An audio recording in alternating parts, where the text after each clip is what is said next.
Okay, well, good morning and welcome to the July Mayor and City Managers Press Conference. We have a number of things we'd like to share with the community today. A lot of them are updates, but also to give you a little bit of an idea of what we've been doing in between the last time we visited in this venue. The city manager was able to coordinate and invite, and the city hosted a delegation of servicemen and women who are transitioning out of the military service, primarily from Fort Riley, I believe. We see the value in those skilled and trained men and women, and there is a movement called the Keeps Tour, and that is intended to try and keep as many of those trained people in the state of Kansas, because it's important for us to try and recruit new talent in a variety of different fields. And when you go look at the military service, they get trained in so many different ways that those can really translate into civil service jobs or jobs in the private community. So it's important for us to highlight and show who we are to that group of people, so that when they're deciding whether they're going to stay where their last station or make plans to move to another community, that they give Topeka and Kansas a real close look. And so, City Manager, you might want to talk a little bit about some of the things that we highlighted for them while they were here. Absolutely. Thank you, Mayor. So I do first have to also acknowledge our partnership with Washburn University and the Greater Topeka Partnership. That definitely helped on the collaboration of hosting these soldiers. What I really appreciated about this when Fort Riley reached out was that, again, it gives us as Topekans an opportunity to really showcase and highlight all of the educational, housing, and career opportunities that we have here, in an effort to, again, try to attract and bring in new residents and new talent to the community. I think that's really important. The group was probably about 30 soldiers. It was a pretty big group. I understand this was probably one of the larger keep tours, as Fort Riley actually takes the soldiers across the state. But from what I understand, this was probably one of the larger groups of attendance. But they got to tour Washburn University, Washburn Tech. They got out to the KBI building there at Washburn University. We had folks from our police and fire department out to talk to them about the career opportunities with the tour organizations. And then they got to, as part of their bus tour, see where the VA hospital was at, and then some of the commercial partners that we have in southern Topeka. So all in all, it was a good event. Got a lot of good feedback. Got to watch some of the soldiers interview, and the opportunities for them to actually come out and actually see something in person, I think was very impactful versus video calling or conference calling somebody. So I thought it was a really good turnout, really good results, and we intend to continue working with Fort Riley to make these regular visits, because again, I think we have a lot of opportunities, not just for soldiers, airmen, sailors transitioning out of the military, but for anybody who wants to come and live here with us. Yeah, it was a good group, and I think it's important for us to understand that this isn't a one-time effort. Their visit here was appreciated, but everybody who was on that list there, we will do some follow-up. Are there additional information that we can provide for you, that something that you didn't get to see during the tour, or something that you would like more information on? Because I think it's important for us to really recruit, not just say we're here and hope you come. We have to highlight what we have. The city manager mentioned the VA hospital. That's a huge asset for the city. There are a lot of veterans who, once they need that kind of medical care, they may have to travel a lot of miles just to get to a VA hospital. But to have one of this significance here in Topeka and have the support that we have at the federal level is really an asset that we need to show the servicemen, as well as the 190th that we have out here at MTAA. That's another military presence that Topeka has had for decades. And when a serviceman is getting out of their tour, they'd like to see that a community is welcoming to that kind of experience. And so it's important for us to follow up, not just show who we are, but keep following up and say, okay, you visited last month, you have more questions, would you like to come back again?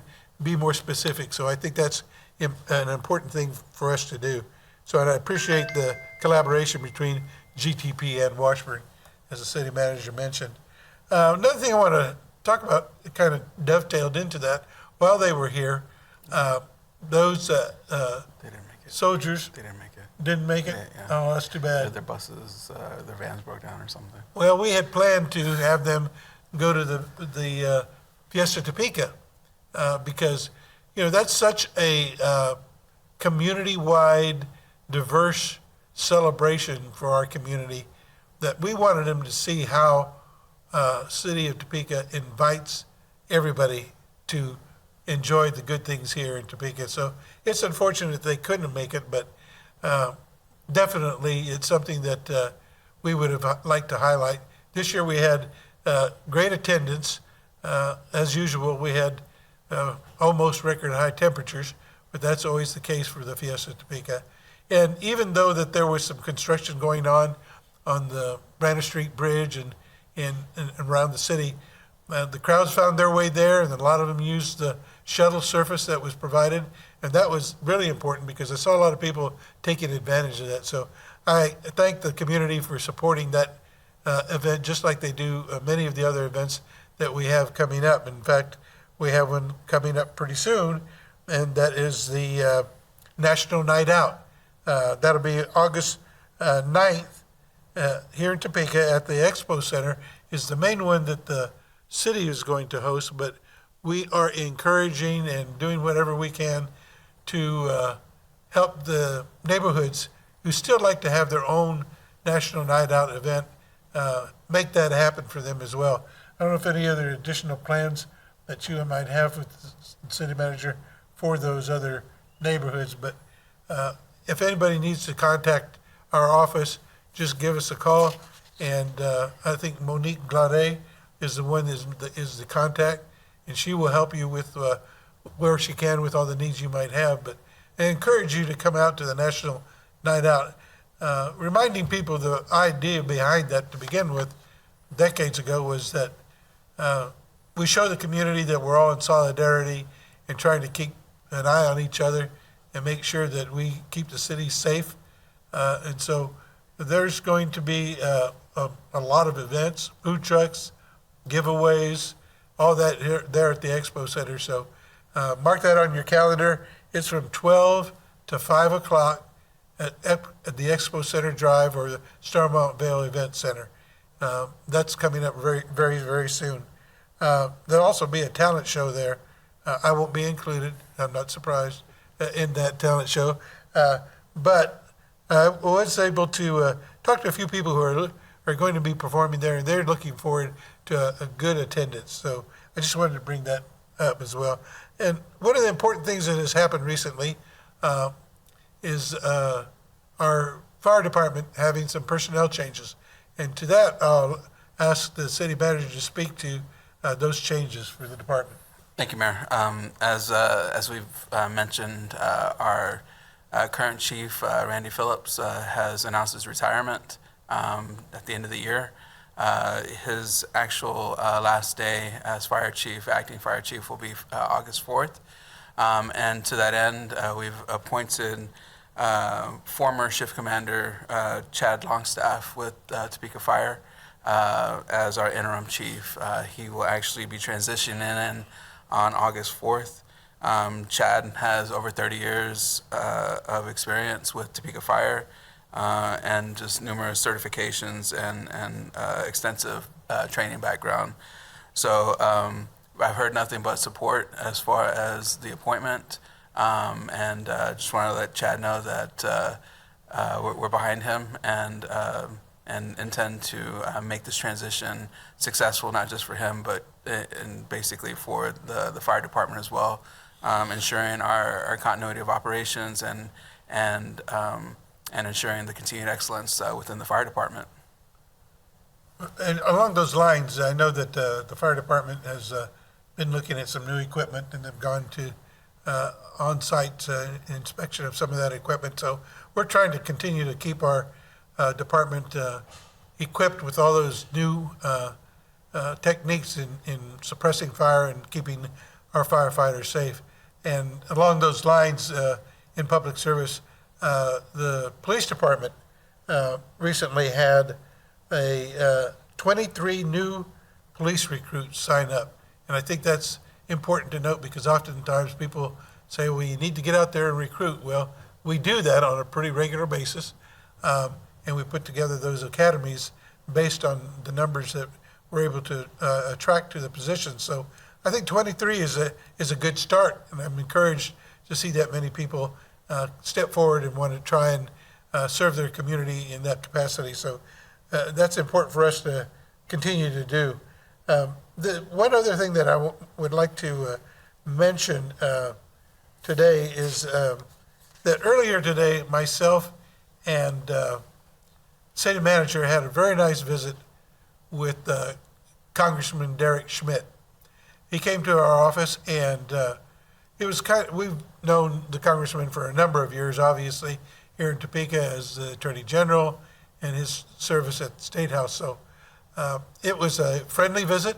It was a visit to try and get us to set up a regular kind of communication between the city and his office to show him the visions that myself, the city manager, and others on the council share for Topeka, to give him an idea of where he can see an opportunity to provide resources and support for our efforts for the Topeka and Shawnee County community. So I'm pleased that he came to the office and visited, and he maintains an office here in Topeka, and we got to talk to his chief of staff there. So it's important for us to keep that in mind, that the city of Topeka relies on coalitions and partners, the county, the state, and at the federal level. And to have a familiar face to be able to call upon when they can offer assistance to Topeka is extremely important. So I want to publicly thank the congressman for showing up and visiting with us today, and look forward to future contacts and communication with him. So I just wanted to make sure we mentioned that because I know he keeps a busy schedule as well.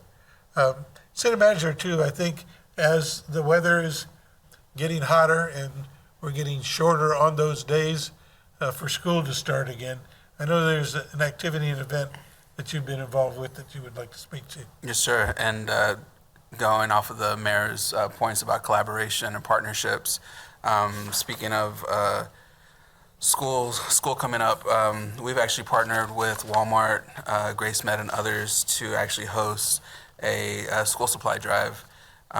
This coming Saturday, we're giving out backpacks to income qualified families for students who are heading back to school. And we announced this initiative a couple weeks ago. And for any of the families who are interested in qualifying for this backpack giveaway, the deadline to reach out or to apply is tomorrow. Any questions, whether just regarding the requirements, date, time, et cetera, can be directed to our Office of Inclusive Communities, who can be reached at oic@topeka.org. Again, I have to give credit to Jane, your officer, to helping us with the lead on the Walmart contact. And so very graciously, these partners have stepped up to help us with this initiative. And so yeah, we'll be out there Saturday, I believe, right outside of here, handing out the backpacks. So again, any interest can be directed via email to oic@topeka.org. That's always a fun event, and it's timely and necessary because there are a lot of people struggling with trying to provide just the basics to get kids back into school. And so that generosity goes to show again that we have very good corporate citizens here in Shawnee County and Topeka, and they help wherever they can. And that's a true basic need that is extremely appreciated. So I appreciate putting that together. Absolutely, sir. We also wanted to talk a little bit about some housing projects that we might have.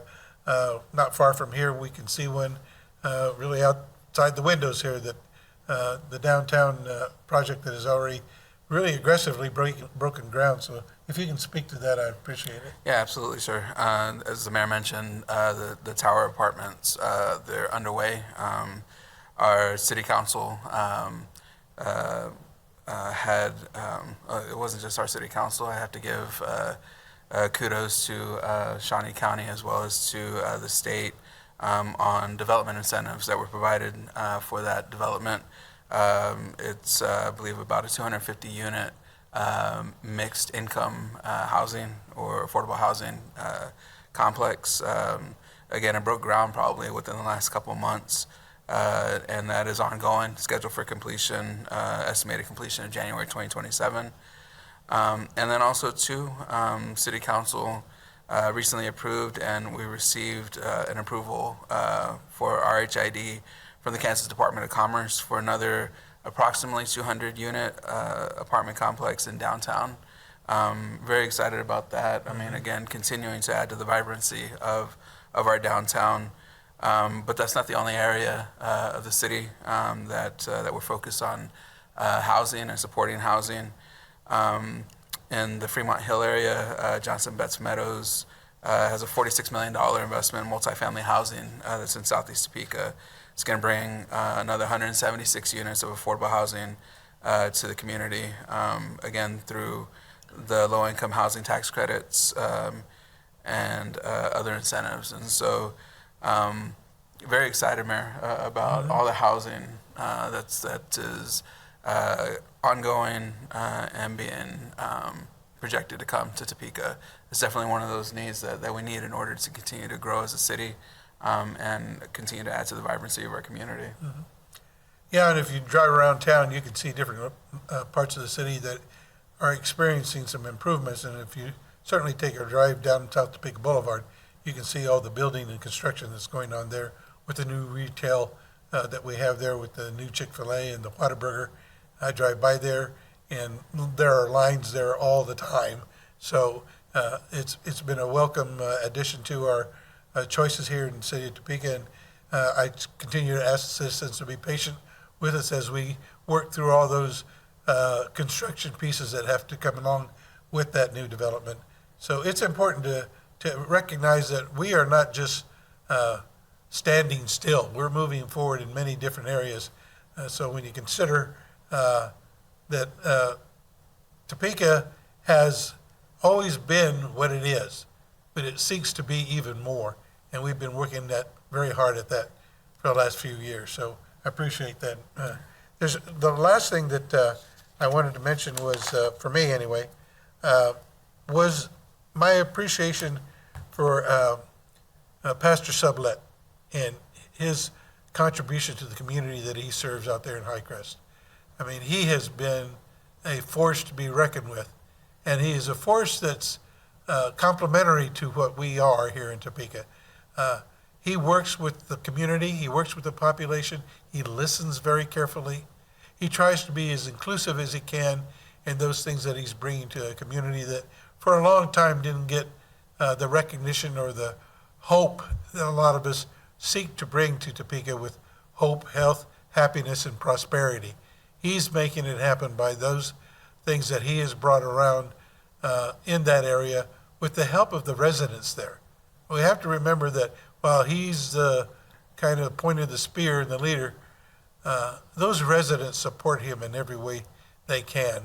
So they really have a champion that they can look to. And so I want to thank him for what he's doing here in the city of Topeka to provide even more housing opportunities and educational opportunities there as he's put his academy there in place. So I want to mention that as a thank you for me and the city of Topeka for what he's done here So unless there's something else that I've left off the list, we will sit for any questions that you might have.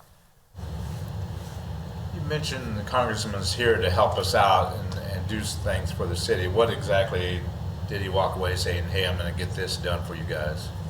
Well, that's not quite the way I put it, Eric.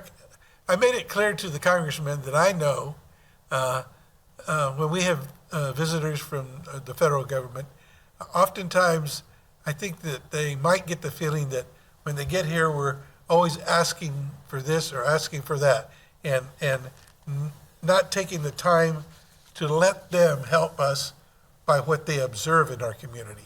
And that was the point I made with him today, is that, yes, there are some priorities that we're working on, and his assistance in those priorities would be very helpful and appreciated.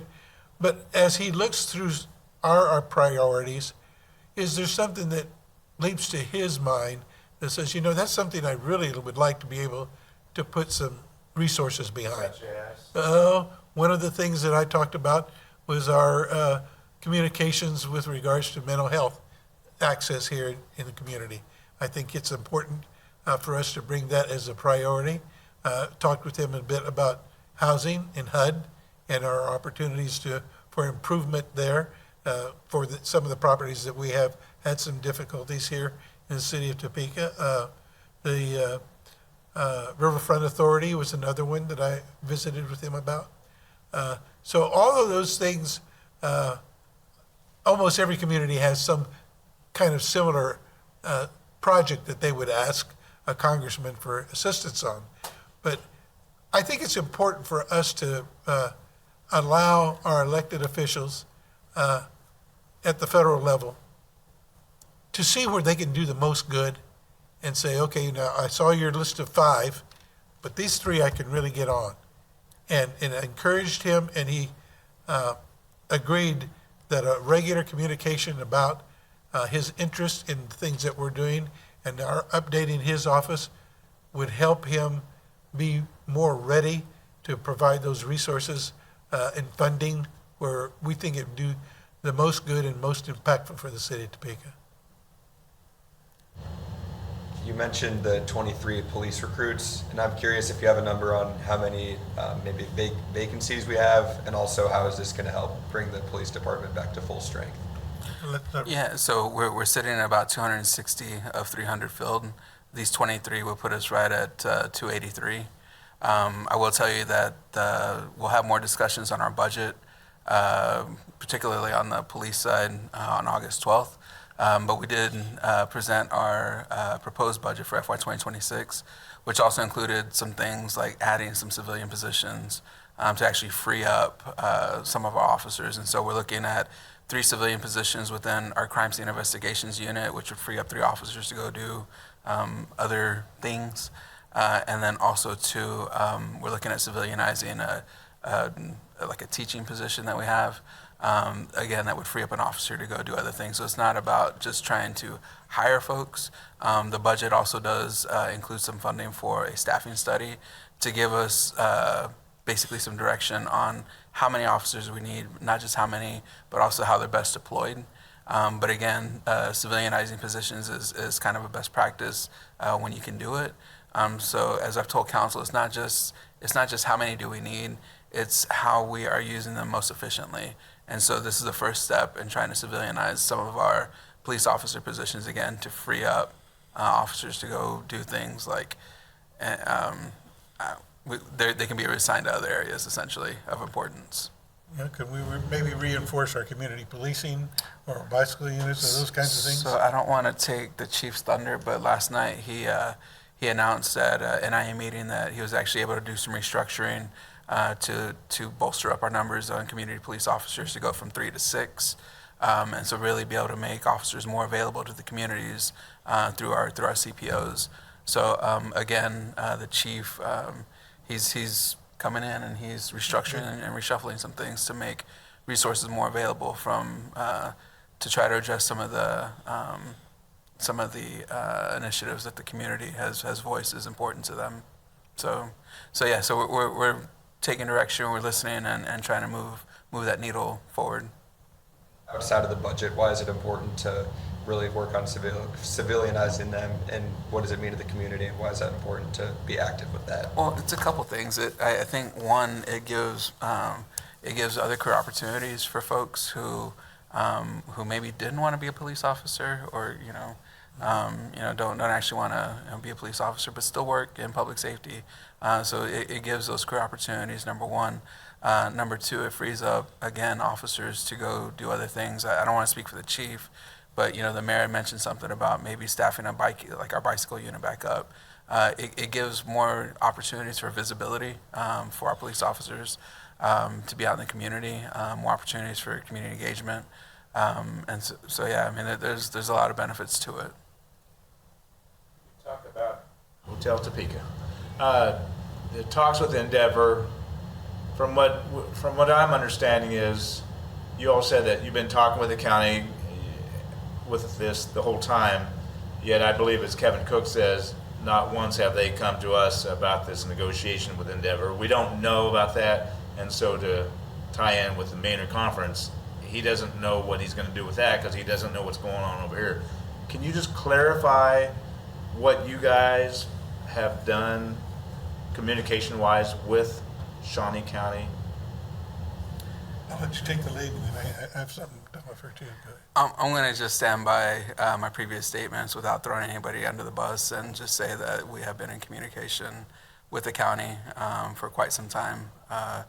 As I mentioned on the Red Couch a few weeks ago, I will just say that we've given opportunities for the county to speak with some of the folks who have submitted proposals to actually tour the Maynard Center with some folks. And so I will just stand by my previous statements that we, again, while maybe the commissioners maybe didn't get to read the LOI, I will just say that I will just stand by my previous statements that we have communicated with them. So their people have been talking with you. It's just the county commissioners themselves have not spoke to you guys. Is that what you're saying? I'm going to just say that I personally have not spoken with any of the county commissioners. But that we have kept the county in the loop.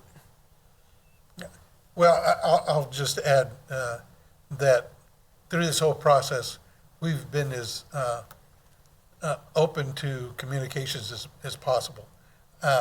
It is always difficult when you're dealing with a structure like a commission where you can't speak to more than one commissioner at a time, and those kinds of things that do get in the way of meaningful conversations. But there's always been an effort to collaborate as much as possible within the bounds of confidential information that we can and cannot share. But where we've been able to share, we've shared it all the time. So I'm hoping that our continued efforts in that way will get us to a final successful completion of our efforts right now with the hotel. Is there anything new that we haven't learned about the hotel now that you guys have learned since the last time you all talked about it? No, nothing that I can bring to mind, to be honest with you, that hasn't been shared. Yeah. I just had something about this month. It's obviously been a relatively deadly month. We've had 5 killed, including the double homicide, and so essentially, we're wondering, what do you both see as the problem and potentially the solution, if there's any clear point in that at all? Well, I'll speak from my law enforcement background, okay? There's no clear thing you can point to say that because this is happening in our city, these are why we're having these violent deaths. Every situation is different. If you look at each situation where someone has been killed, they're all different. They don't have a commonality on everything. So it's hard to say, well, because of this, this happened. People's lives interact and take turns and changes that we have no real control over. And that we know that from law enforcement. We learned a long time ago, we don't take credit for the reduction of homicides because we really can't take credit for that. And to say that when you're not doing enough to prevent them, it's difficult to say, well, what specifically would you have us do to prevent all the variables that happen in life that might bring people to these terrible circumstances. The thing that you can really just hope for is that as a community, we look out for each other. If you hear, you see activity that you know might endanger someone, that feels like you hear something down the block, you're not sure about it, call then. Don't call after you hear gunshots possibly. Just take care of each other, because there's no single thing that you can point to. There's so many factors: economic, mental health, situational, family relationships. All those things come into different play in different ways, so it's hard to point at what our solution is. I think it's a community solution, one that we have to work with our police officers with, be more trusting of each other back and forth between the police and the community.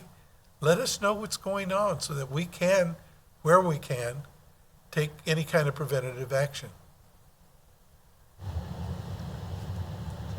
Okay? No further questions. I appreciate your attendance and your questions. Have a great day, and our press conference is over.